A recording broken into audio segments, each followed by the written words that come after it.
Olá, pessoal, tudo bem? Nesse módulo, né, nesta aula hoje, nós vamos falar sobre fotobiomodulação. Eu sou a Aline Yamamoto, fisioterapeuta, mestre em fisiologia humana. Há um tempo eu já trabalho, né, atuo na docência de ensino superior.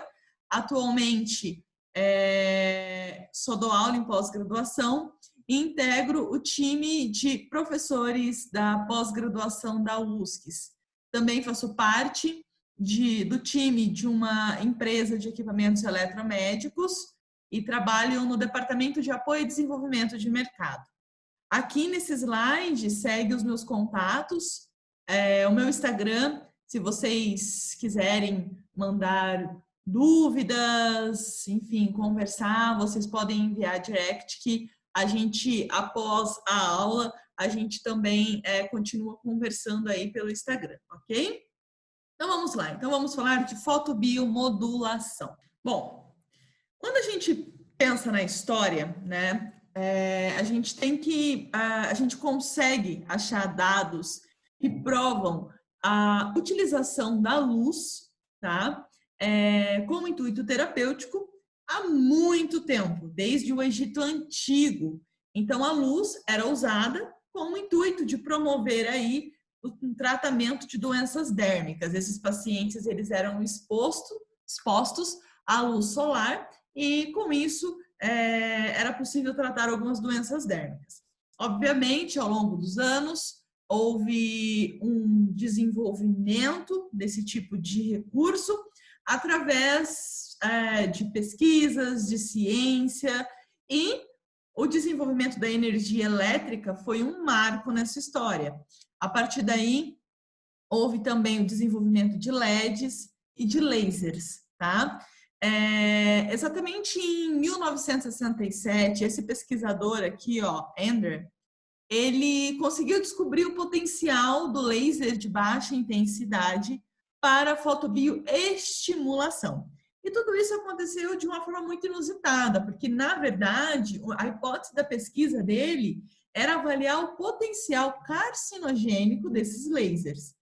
Aliás, desse laser, né? Do laser de Rubi de 694 nanômetros. Então, ele foi lá, selecionou uns animais e tricotomizou o dorso desses animais. No grupo que recebeu a irradiação de laser, para o espanto dele, para a surpresa dele,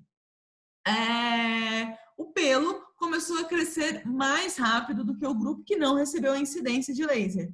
E a partir daí, ele descobriu o efeito do laser de baixa intensidade para a fotobioestimulação, ok?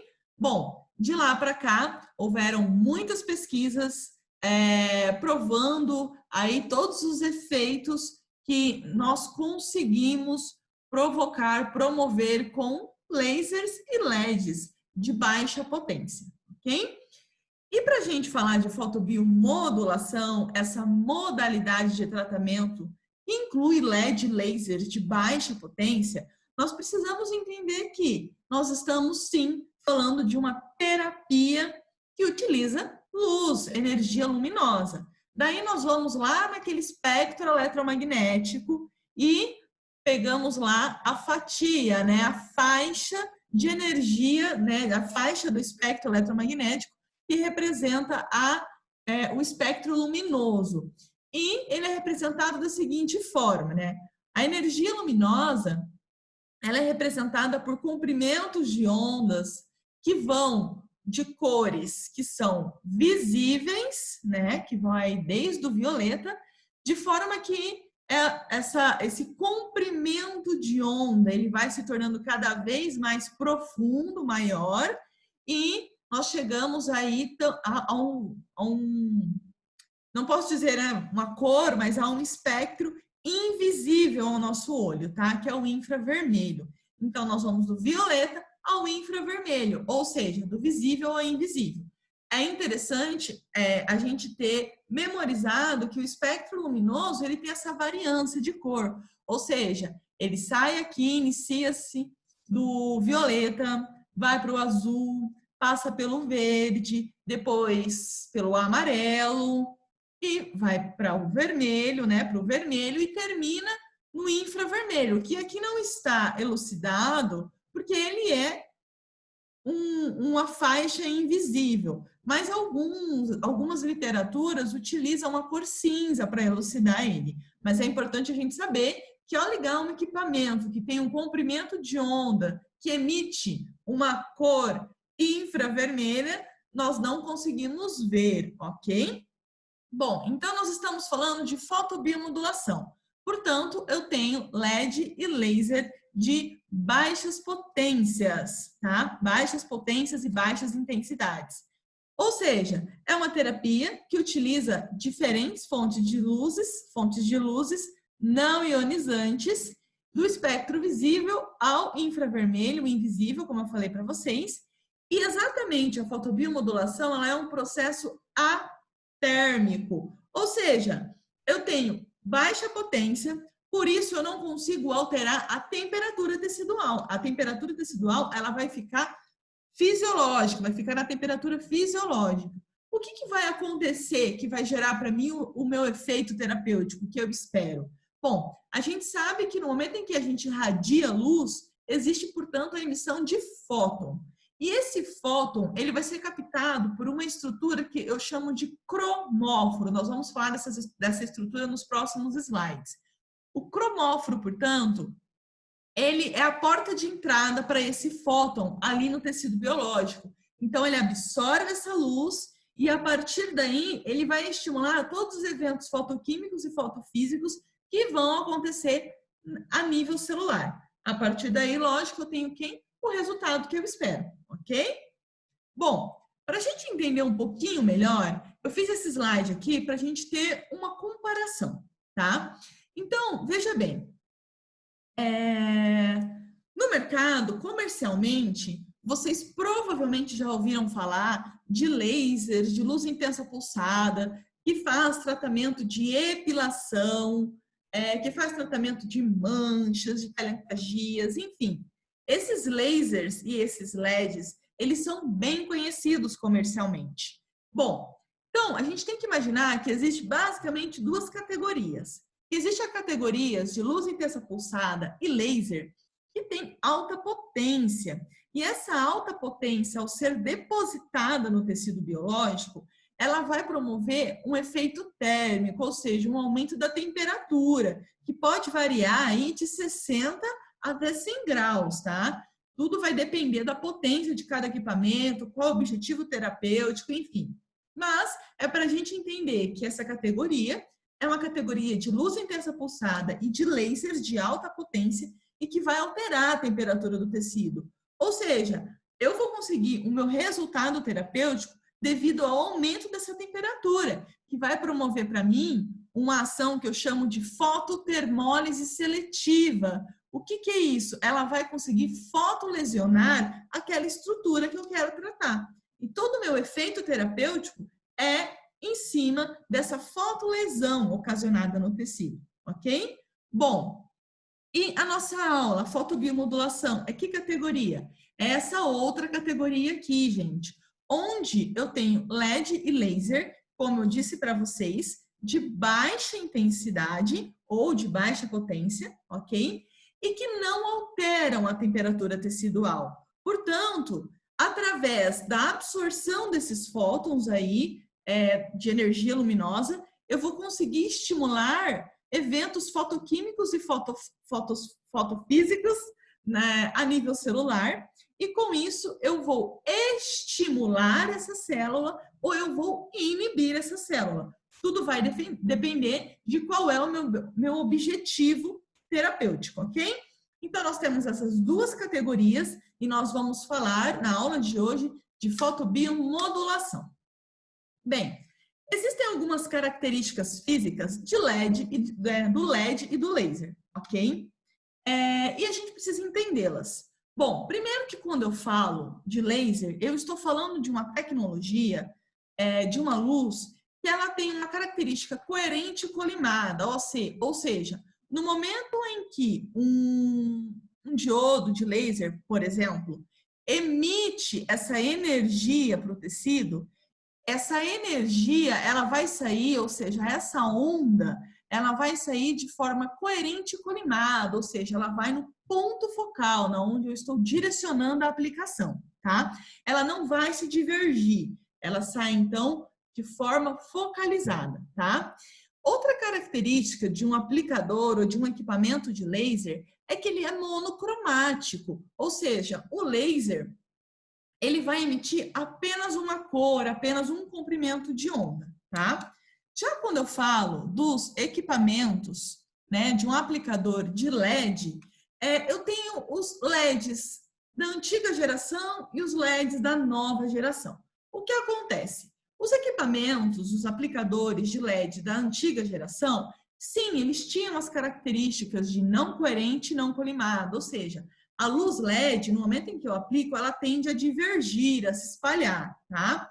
E eles eram policromáticos. Só que hoje, os equipamentos de nova geração de LED, eles ganharam algumas características, como, por exemplo, uma aplicação mais próxima da pele, o posicionamento dos LEDs no aplicador, também espelhos no aplicador, que fazem com que, no momento em que eu estou aplicando a luz, eu consigo direcionar a energia do LED para a área de aplicação e eu consigo concentrar ela na área de aplicação, tá? E os LEDs novos, essa nova geração de LED, eles são quase monocromáticos, ou seja, eles emitem um comprimento de onda, uma cor, ok? Bom, portanto, essa nova geração de LED, ela é muito semelhante ao laser, tá? Eles trabalham de forma muito parecida. E por isso, os estudos vêm mostrando, basta vocês ir lá no PubMed e procurarem estudos dentro da categoria de fotobiomodulação que comparam LED e lasers. Vocês vão ver que quando se aplica a mesma potência de saída e se mantém a mesma densidade de energia aplicada no tecido biológico, o LED e o laser, eles vão apresentar os mesmos resultados clínicos, tá? Não se tem diferença, ok? Bom, e daí é importante a gente entender, né, que quem vai trabalhar com luz, aliás, isso tem que virar quase que um sinônimo. No momento em que eu penso em comprimento de onda, ou seja, a medida dessa onda, que profundidade essa onda vai atingir no tecido biológico, eu já tenho que pensar na cor que vai ser emitida e vice-versa. Vou pegar o exemplo aqui de uma cor para falar para vocês e vocês podem aplicar esse exemplo para as outras cores também. Vamos pensar num diodo de emissão, ok? De LED e de laser, tá? Vamos pensar aqui, ó, na cor violeta. Quando eu penso em violeta, eu já sei que violeta ela vai ter uma ação em tecidos superficiais. Por que eu sei que a cor violeta vai ter uma ação em tecidos superficiais? Porque eu sei que lá no espectro eletromagnético que eu mostrei para vocês, o violeta ele está ali no início. E a cor que está ali no início do espectro de luz, ela representa comprimentos de ondas menores que vão atingir tecidos superficiais. Então, como a gente pode ver, o violeta aqui é representado de 390 a 420 nanômetros. Essa é a faixa de comprimento de onda, tá? Qualquer comprimento de onda que vocês encontrarem entre essa faixa, quando vocês ligarem o equipamento, ele vai emitir uma cor violeta. E qualquer variação dentro dessa faixa, ela não é significativa. O que eu quero dizer com isso? Estando dentro dessa faixa, eu vou atingir tecidos superficiais, ok? Bom, essa mesma regra vocês podem aplicar para as outras cores, de forma que, como a gente pode observar nesse esquema aqui, nessa figura, o comprimento de onda, a faixa de comprimento de onda vai aumentando e elas vão ficando mais profunda. A penetração da luz vai ficando mais profunda. De forma que quando a gente chega aqui, ó, no vermelho, por exemplo, a gente consegue atingir tecido subcutâneo. No infravermelho é até mais profundo, consigo atingir músculo se for necessário, tá? Uma dica, gente. Aqui, ó, no comprimento de 545 a 600 nanômetros, que corresponde à cor âmbar, existe uma variação de amarelo, âmbar, laranja, mas todas essas três cores correspondem a esses três, aliás, a esse comprimento de onda, ok? A essa faixa de comprimento de onda. A absorção, portanto, vai ser na mesma profundidade, ok? Nessa tabela aqui, a gente consegue observar, portanto, o comprimento de onda, certo? A faixa de comprimento de onda relacionada com a cor. E também mostrando aqui para a gente a penetração no tecido biológico, ok? Bom, outro fator, né? Outro fator muito importante para a gente saber quando a gente trabalha com luz, além da cor, além do comprimento de onda, além da potência, é saber o que é um cromóforo e quais são os cromóforos que vão interagir com essa cor que eu estou aplicando. Bom, gente, nos primeiros slides eu já falei o que o cromóforo faz para vocês, certo? Então, o cromóforo, ele é uma substância, ele é uma estrutura que está presente ali no tecido biológico e que vai o quê? Ele vai absorver a luz. Então, ele vai ter afinidade, alguns cromóforos vão ter afinidade com alguns tipos de luzes, algumas cores de luzes. Portanto, no momento em que eu incidir essa luz, que eu irradiar essa luz sobre o tecido biológico, esse cromóforo, ele tem afinidade com ela. Portanto, ele vai absorver essa luz. E ele, portanto, é a porta de entrada para que esses fótons consigam promover todos aqueles eventos que eu havia falado para vocês, os eventos fotoquímicos e fotofísicos, que é através deles que eu vou conseguir o efeito terapêutico que eu espero, tá? E daí, gente, existem vários cromóforos, tá? Por exemplo, a melanina é um cromóforo, tá? A porfirina endógena, ela é um cromóforo, a oxemoglobina é um cromóforo, a água é um cromóforo, citocromo C oxidase é um cromóforo.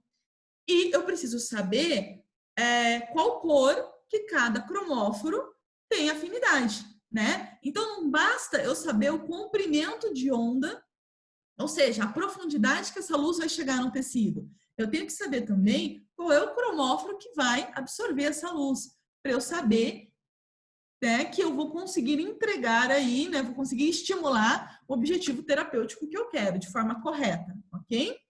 Bom, gente, nos livros, em artigos, na internet, vocês sempre vão encontrar esse gráfico aqui, que ele elucida o comportamento de um cromóforo diante do espectro de absorção. Então, por exemplo, o que eu consigo notar aqui? Os picos de absorção de cada cromóforo em relação ao comprimento dessa luz. Então, eu sei que existem alguns comprimentos de luzes, algumas cores de luzes que vão, que esse cromóforo ele vai ter um pico de absorção. Então, é bem interessante a gente ter uma tabela como essa, a gente entender uma tabela como essa, para entender qual comprimento e qual cor que eu devo utilizar para estimular aquele cromóforo, ok? Bem, outra coisa muito importante é entender que quando eu trabalho com fotobiomodulação, eu estou falando de uma modalidade terapêutica, que ela é efeito dose dependente. O que é um efeito dose dependente, Aline? Vou usar uma situação aqui que é meio que corriqueira para a gente entender. Mesmo que muitas vezes, não correto, né? Lógico, mas mesmo que muitas vezes a gente utiliza medicamento sem prescrição médica, todo mundo já tomou algum medicamento e sabe que para esse medicamento fazer efeito, eu preciso tomar uma quantidade que faça efeito dentro do meu peso, da minha massa corporal, certo? Então, se eu estou lá com febre, eu preciso tomar uma quantidade de medicamento que faça efeito dentro da minha massa corporal. Se eu tomar uma dose excessiva, vai me fazer mal. Se eu tomar uma dose abaixo, não faz efeito. Além da dose, eu também tenho que respeitar um tempo, uma janela terapêutica. Ou seja, não adianta eu tomar um medicamento e não repetir essa dose dentro de um determinado tempo, para que se mantenha uma janela terapêutica, um efeito. Com a luz, gente, não é diferente. Eu não estou falando que eu tenho emissão de fótons? Pois é, eu devo considerar a área que eu estou emitindo, irradiando essa luz, tá?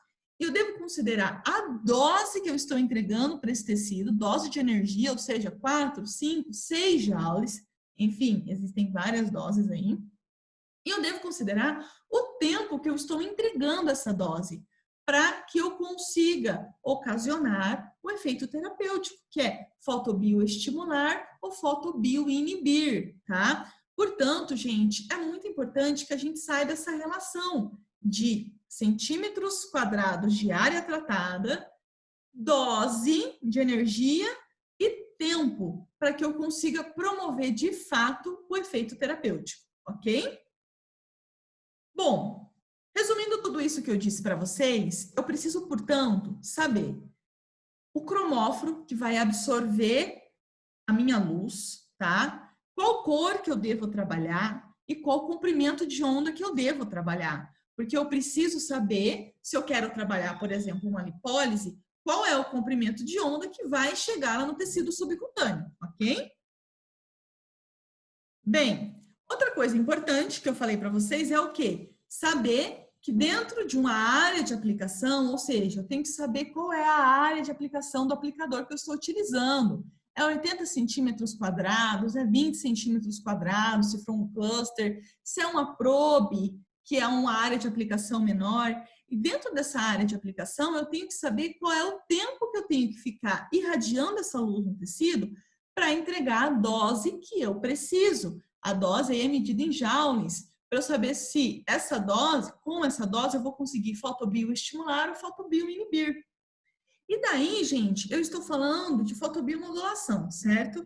Eu já disse para vocês nos primeiros slides que eu estou falando de uma categoria, né, uma modalidade de tratamento de luz que eu estou utilizando LED, laser de baixa potência, certo? Só que ainda assim, gente, eu preciso entender que eu preciso das melhores potências dentro dessa categoria para que eu consiga otimizar o tempo de aplicação e eu consiga entregar essa dose dentro do tempo terapêutico, dentro da janela terapêutica. O que eu quero dizer com isso, gente?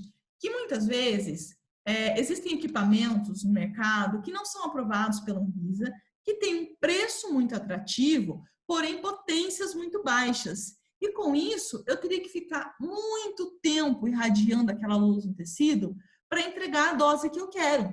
Só que mesmo entregando a dose que eu quero, eu fiquei muito tempo para irradiar e entregar essa dose. E aí eu ultrapasso a janela terapêutica. Então, eu não vou gerar o resultado. Por isso, gente, sempre procure equipamentos que sejam aprovados pela Anvisa, tá? E que tenham potências boas para que eu consiga entregar a dose dentro da janela terapêutica, lógico, dentro de um menor tempo. Porque eu conseguindo entregar essa dose dentro de um menor tempo, lógico, um tempo correto, eu consigo associar com outras terapias e otimizar o meu resultado, ok?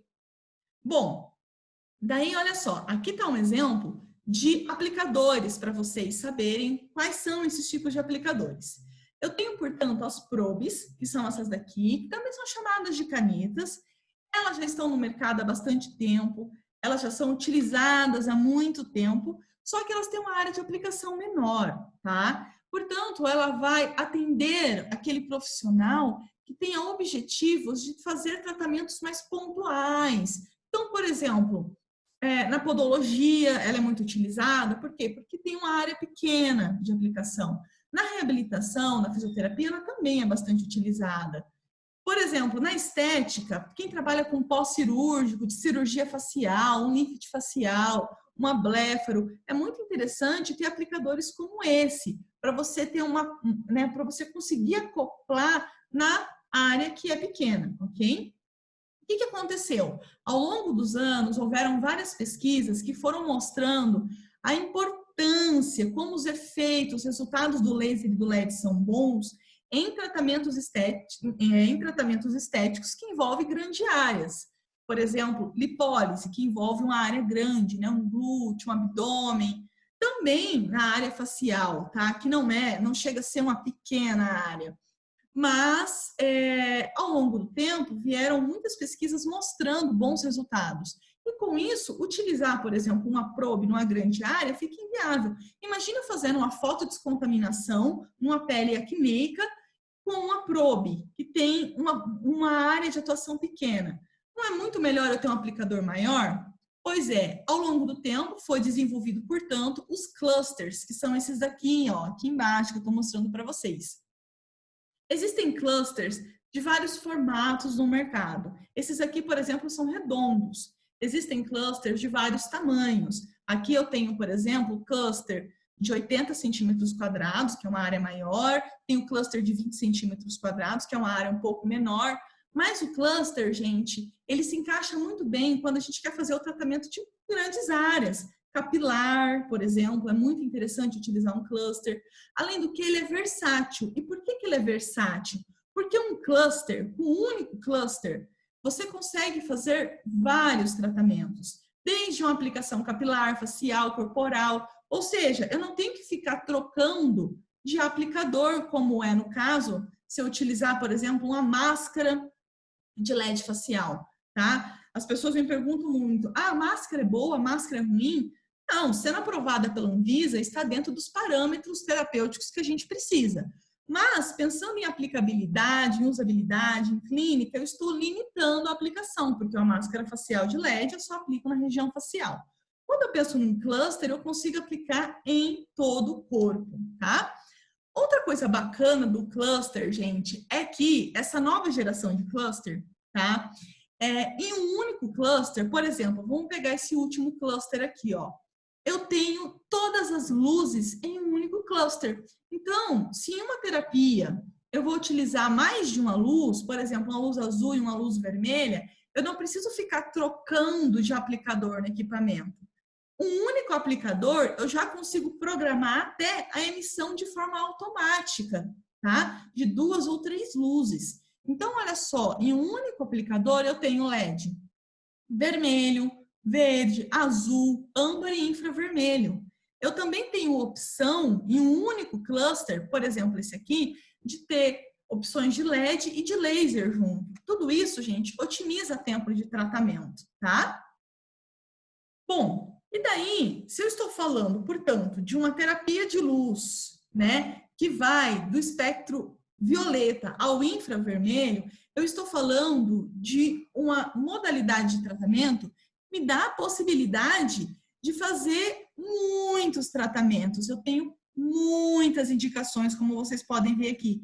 E toda, gente, tem elucidação científica. Eu consigo ir lá no PubMed, por exemplo, e pesquisar artigos científicos e achar comprovação de todas essas terapias que eu estou falando para vocês, tá? A luz, a fotobiomodulação, ela é a terapia do futuro, gente. Por quê? Porque tem muitas indicações, tem pouquíssimas contraindicações, é indolor, tem aplicação rápida e pode fazer várias associações, tá?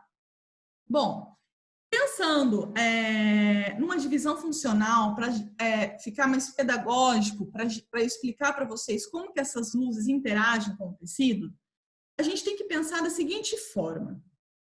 Quando eu penso na luz violeta e na luz azul, essas duas luzes, esses dois comprimentos de ondas, de faixas de comprimento de ondas, eles vão ter um efeito bactericida e hidratante no tecido biológico.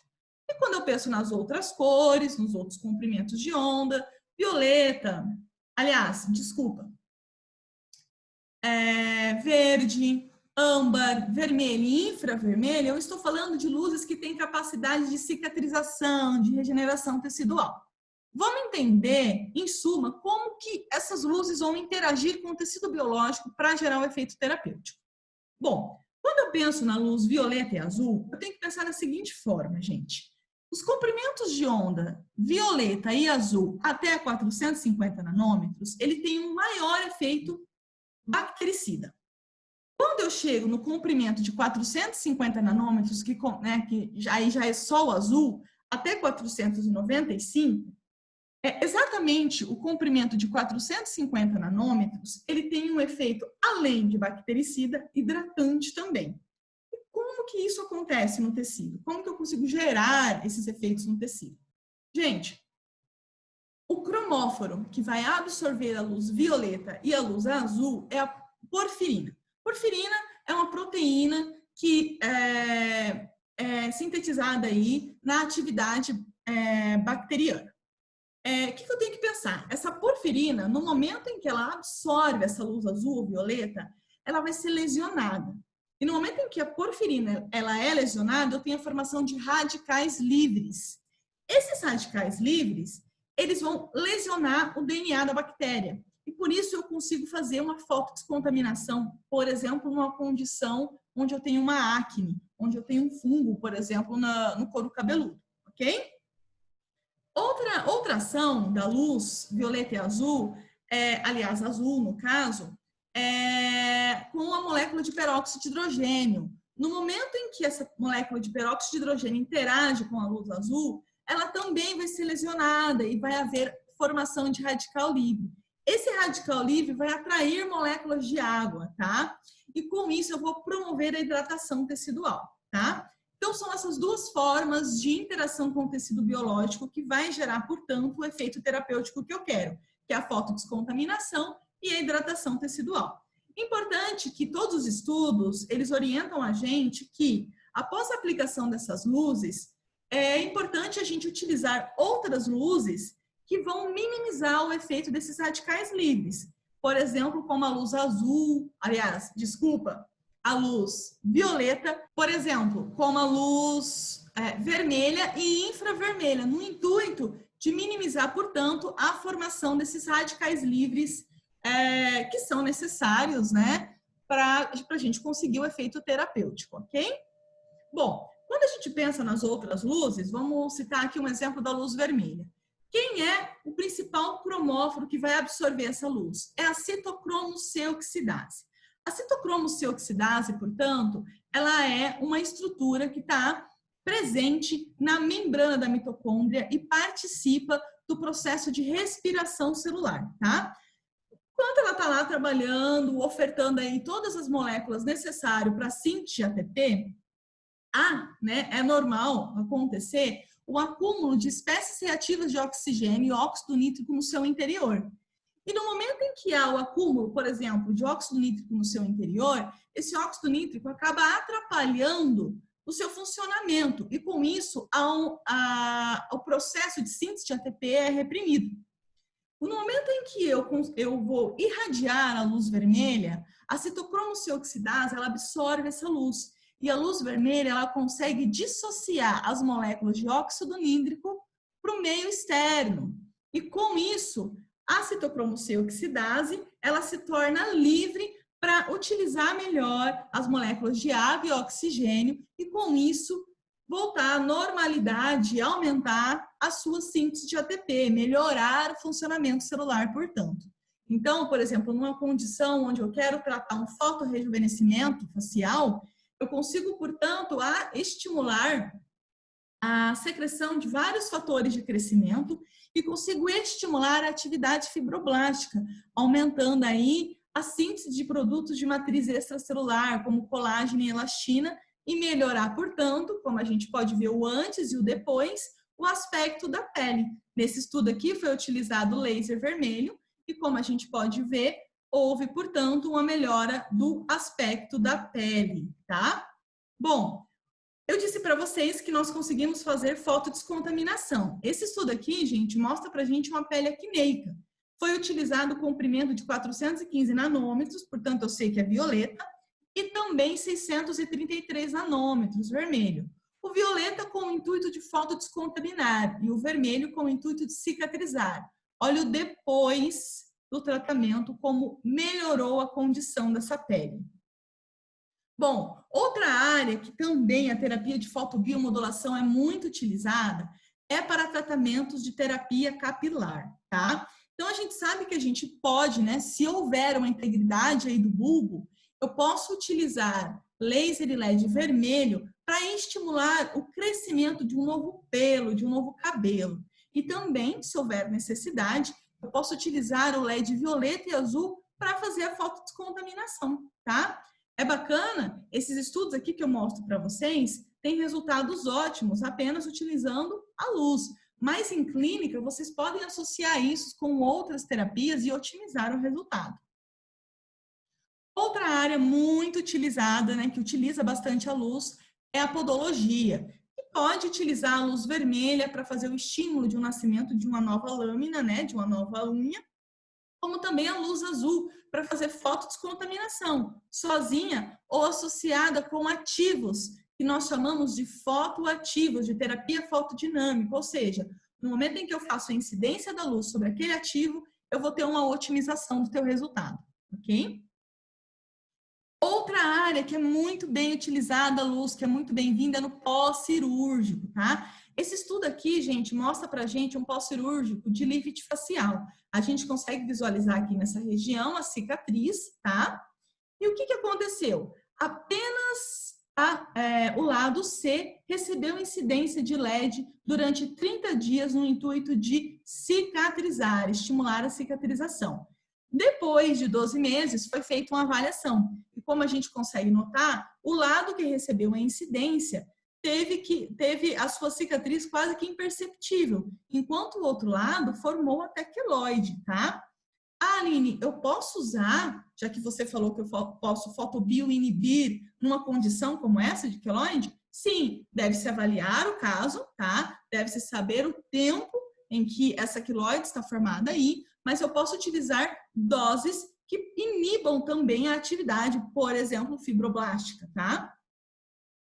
Bom, gente, outra área que, aliás, outra indicação que a luz, né, que as luzes, tanto LED quanto laser, ela vem sendo muito utilizada e há muita comprovação científica em relação ao tratamento de hipercromias e reparo pós-procedimento, né, hipercromia pós-inflamatória, por exemplo.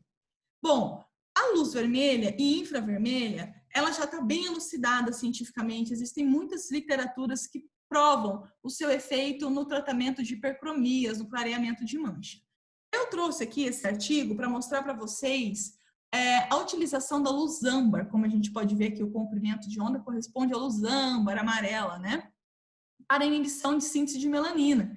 E o bacana, olha só, gente, esse estudo aqui mostra, ó, o grupo controle que recebeu 0 incidência de energia, nós temos aqui uma síntese de melanina significativa, portanto, nós temos a presença de uma hipercromia.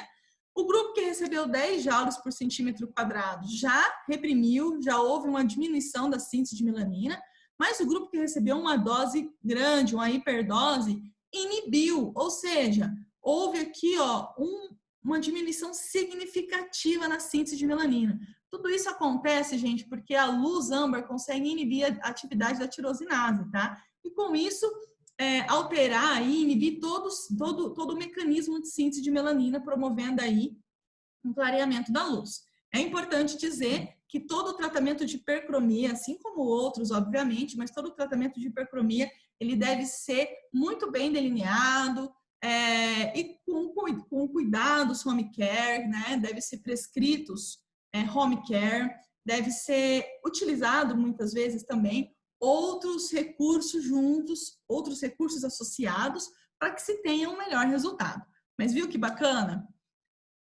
Esse estudo eu trouxe para mostrar para vocês, ainda no tratamento de hipercromias realizados com um grupo de asiáticos, tá? Como a gente pode ver o antes e o depois aqui, como foi efetivo.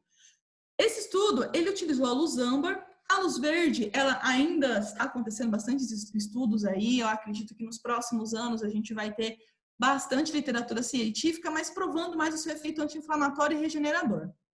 A luz violeta, como vocês podem ver, ela também foi utilizada. E há bastante estudos que mostram a atuação da luz violeta e da luz azul para o tratamento de hipercromias. Eles eram bastante utilizados, alguns profissionais ainda usam, tá? Mas o mecanismo de ação dela é um pouquinho diferente da luz âmbar. A luz azul, por exemplo, ela não vai agir no mecanismo de inibição de síntese de melanina, e sim na lesão da molécula de melanina. Então, mais do que nunca, a gente deve associar a outros mecanismos para evitar um efeito rebote, tá? Outra indicação é a lipólise, tá? Então, a luz vermelha e infravermelha, ela tem sido muito utilizada, né? O laser vermelho e infravermelho, o LED também, vermelho e infravermelho, vem sendo muito utilizada, há muita comprovação científica para o tratamento de gordura localizada e celulite. A gente sabe que existem mecanismos fisiológicos que estimulam o sistema nervoso simpático a liberar catecolaminas, e essas catecolaminas se ligam aos receptores específicos que estão aí localizados na membrana anodipócito, que é o beta-3, tá? A startar todo o processo de lipólise. Tudo isso acontece porque há um aumento do AMP cíclico, e o aumento desse AMP cíclico consegue startar para mim a clivagem do triglicerídeo, e eu consigo liberar para a circulação ácido graxo e glicerol. uma vez que eu tenho a clivagem desse triglicerídeo, a hidrólise dessa molécula, eu promovo, portanto, o esvaziamento do adipócito. Eu fazendo isso em várias células, o que vai acontecer? Eu vou ter uma redução de volume, consequentemente, uma diminuição da gordura localizada. E como que a luz age aí? Exemplo, a luz vermelha, no momento em que ela é irradiada sobre a gordura localizada, eu consigo promover um aumento do AMP cíclico. E aí, consequentemente, startar toda essa cascata química que eu falei para vocês, que vai, enfim, levar à lipólise. Existem, como eu disse para vocês, vários estudos que provam o efeito das luzes no tratamento de gordura localizada, né? Que nós chamamos de lipólise fotobioestimulada, ok? Aqui, para mostrar para vocês o antes e o depois de uma cultura de adipócitos, onde foi irradiado 10 minutos de laser. E a gente já consegue observar aí uma diminuição dessa população, né, de adipócitos. Esse estudo foi realizado com 40 pessoas do sexo masculino e feminino. Foi utilizado laser vermelho com incidência na região do abdômen durante 4 semanas, 2 vezes por semana, e a gente consegue perceber aí uma redução da gordura localizada e uma melhora na modelagem corporal. Bom, gente, agradeço a vocês. Essa aula aqui mostra um pouquinho do mundo da fotobiomodulação. Qualquer dúvida, segue aqui o meu e-mail e segue também o meu Instagram para vocês entrarem em contato. Tchau, tchau, até mais.